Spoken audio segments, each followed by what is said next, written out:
In this week's Technique Tuesday video, I'll demonstrate the I-cord bind off for projects that are knit flat or in the round. As always, if you'd like to jump right to a specific point in the video, there are direct links down in the description. So if you've never done I-cord before, the way it's done is typically on double pointed needles.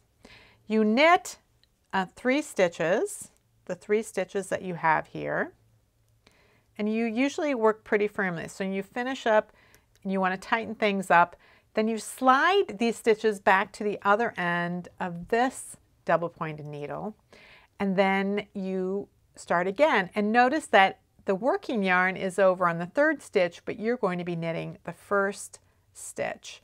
So that working yarn has to come over to the right, and it has to be tight so that these 3 stitches will actually form a tube. Well, this is standard I-cord, and this is a technique that's used to create loops. It's used to create handles. It's used to create ties, all sorts of things that can be added to a knitted project. So this is a little swatch that was knit flat in garter stitch. And what it looks like I have here at the top is a piece of I-cord. But the I-cord wasn't knit separately and then attached. It was created while I was binding off. Now this piece of fabric was knit flat, so I had to start at this end and I finished at that end. This piece of fabric was knit in the round. So I started in the same way, but when I finish, I'm coming back around to the starting point. And just like with any cast on or bind off in the round, you want to find a way to create a jogless transition from the end of the round to the beginning of the round so that everything is joined together and there's no obvious start or end. So I'm going to show you first how to get started and finish on I-cord bind off flat, and then I will show you how you finish an I-cord bind off that was done in the round. In order to work the I-cord bind off, the first step is casting on 3 stitches. So you can use any method that uses a single strand of yarn. You could use a backwards loop, you could use the cable cast on. I think knitting on is the simplest way to go. And you do that like you are knitting a stitch, but you don't let the old stitch come off the needle. Instead, you bring the new loop over and insert like this. Needle is still in the loop. Bring it over. The left needle comes through from right to left through here. Then you can tighten up. And the working needle is already through the loop. I'm going to do one more knitting on. Okay, so I have 3 new stitches, and then this is the original live stitch here. So it's going to be worked very similarly to I-cord, except the way the 3rd stitch is knit. So you're going to knit the first 2 stitches, knit, knit, and then you're going to work these 2 stitches together. So the 3rd stitch that you cast on, and then the original first live stitch. And what you want here is a decrease that leans left. Now, I talked last week about different sorts of left-leaning decreases and why some might be better than others. In this case, you can either do an SSK or you can just knit through the back loops. And that is really the fastest way, and it's there's basically no difference in appearance between the two. So now you have these 3 stitches on this needle, and unlike regular I-cord, we're not sliding them to the other end. We have to move them back to the left-hand needle. So this is one of the reasons I use knit 2 together through the back loop, is because for every stitch that you're binding off, you have to actually work 2 stitches and a decrease and then return the stitches back to the left needle. So that's quite a bit more time consuming than a standard bind off.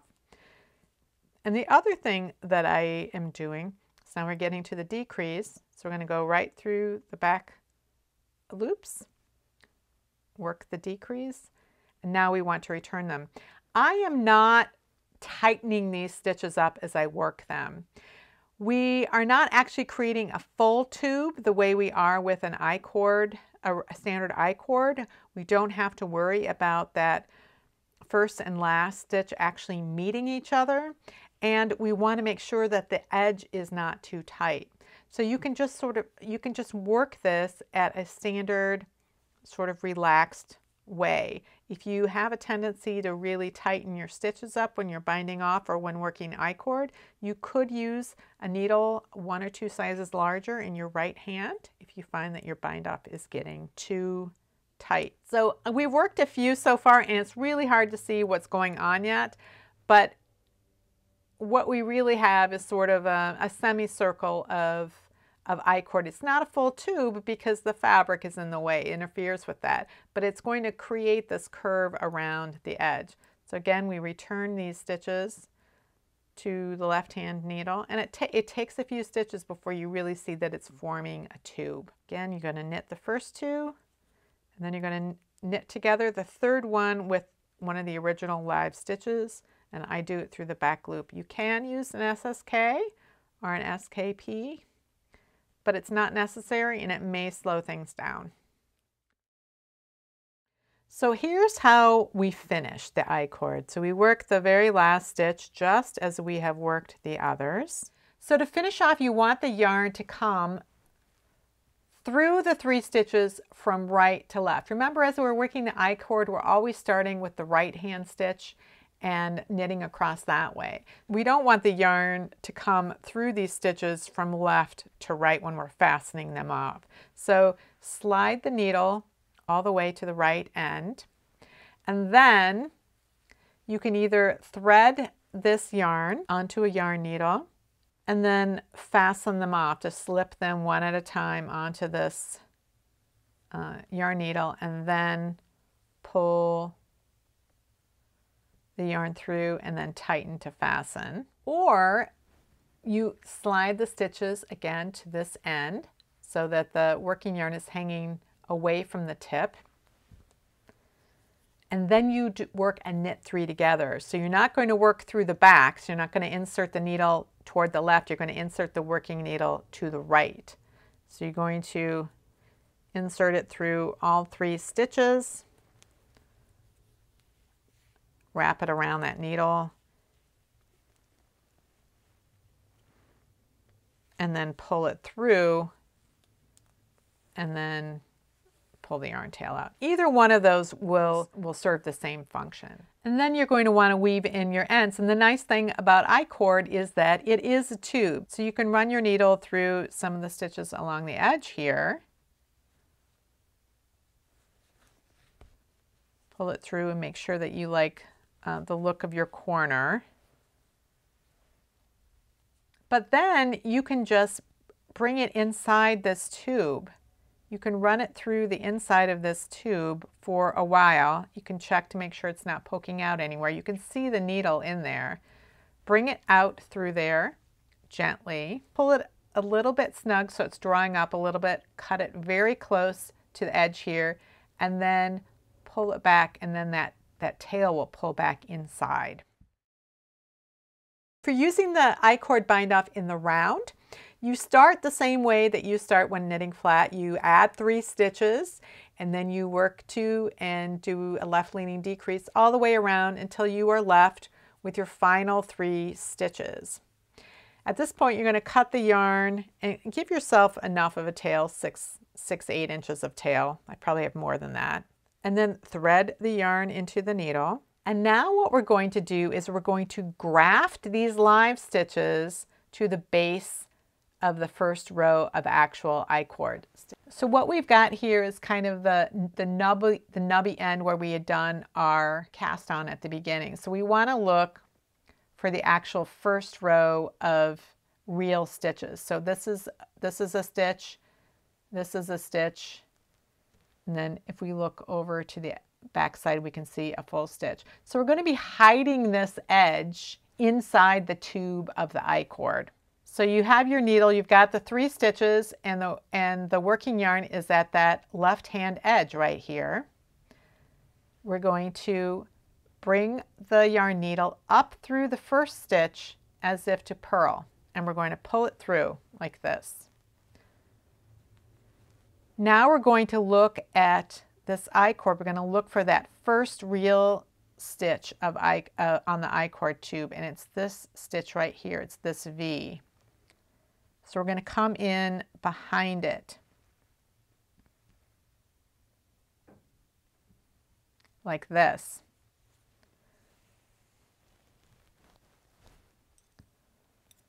We're going to pull the yarn snug but not super tight. Then we're going to insert the yarn needle through that first stitch as if to knit and let it come off the needle. I'm going to keep my finger on here so I don't lose it, and then I'm going to come through the second one as if to purl. Snug the yarn but not super tight. Then I find the second stitch in that first row of the I-cord tube. I come behind the 2 legs of the V of the stitch, snug up the yarn but not super tight. Then I insert as if to knit and let it come off the needle. Keep my finger on here so it doesn't slide off. Come through as if to purl. Snug up the yarn.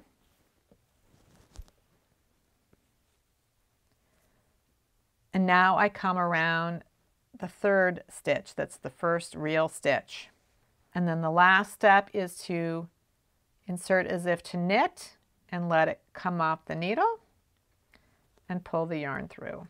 So these stitches might look a little sloppy right now, but now you can tighten them up. So I can come back through, I can tighten these up.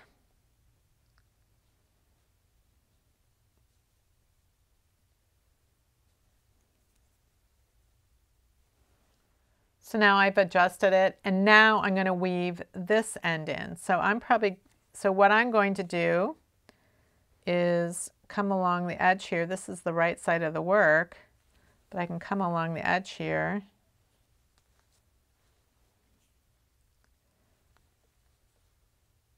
And again, I can go through the center of this I-cord.